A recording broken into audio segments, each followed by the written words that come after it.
Gus, gimana cerita soal Deddy Corbuzier tadi itu ya? Jadi begini, saya paling tidak nyaman ketika ada orang bilang Miftah itu memaksa Deddy Corbuzier masuk Islam. Sama sekali. Saya tidak pernah, bahkan saya tidak pernah mengajak dia masuk Islam. Karena bagi saya tidak ada paksaan di dalam beragama. Cuman memang selama ini kita banyak diskusi cerdas lah dengan dia. Iya. Walaupun saya nggak pede sih. Dia kan terkenal sebagai smart people. Sampai cerdasnya Deddy, rambut pun tidak berani tumbuh di kepalanya. Ini. Kena ya Om?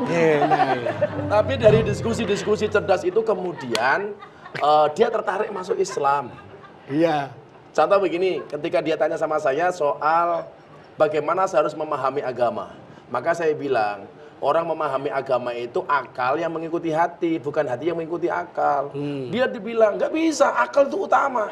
Akhirnya saya tanya, bro, kalau you bilang akal itu utama, saya mau tanya sama you, saya bilang, apa?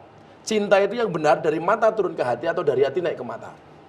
Dia jawab seperti mayoritas orang-orang itu, bahwa cinta itu dari mata turun ke hati. Saya jawab, salah. Cinta itu yang benar adalah dari hati naik ke mata. Dia tanya alasannya. Apa alasan you?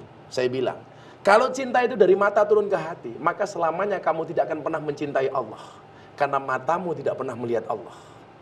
Kalau cinta itu dari mata turun ke hati, maka kamu tidak akan pernah cinta dengan Rasulullah. Karena matamu tidak pernah melihat Rasulullah. Dia masih bingung. Akhirnya saya jawab lagi. Kalau cinta itu dari mata turun ke hati, berarti orang buta itu tidak akan pernah merasakan indahnya cinta. Kenapa? Karena orang buta matanya tidak bisa melihat pasangannya. Tetapi hati itu adalah dari hati naik ke mata. Kalau hatinya sudah cinta, apapun yang dia pandang tidak akan merubah keyakinan dari dalam hatinya. Waktu itu.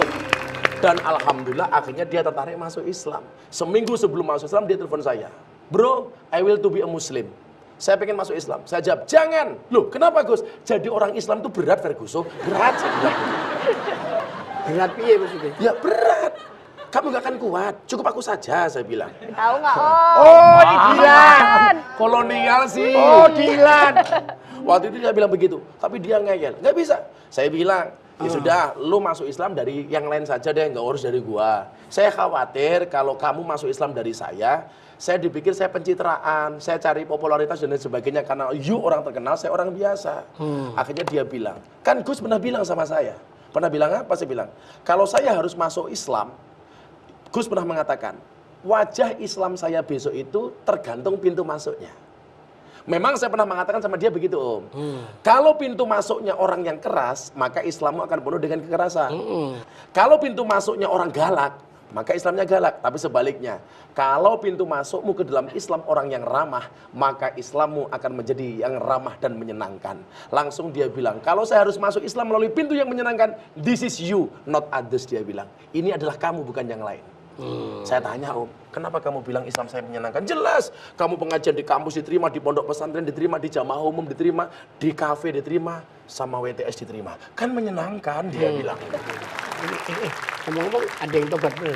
Kita udah undang Om. Panggil aja langsung ya. Panggil deh. Mas Yuda. Silakan. Selamat datang Mas Yuda.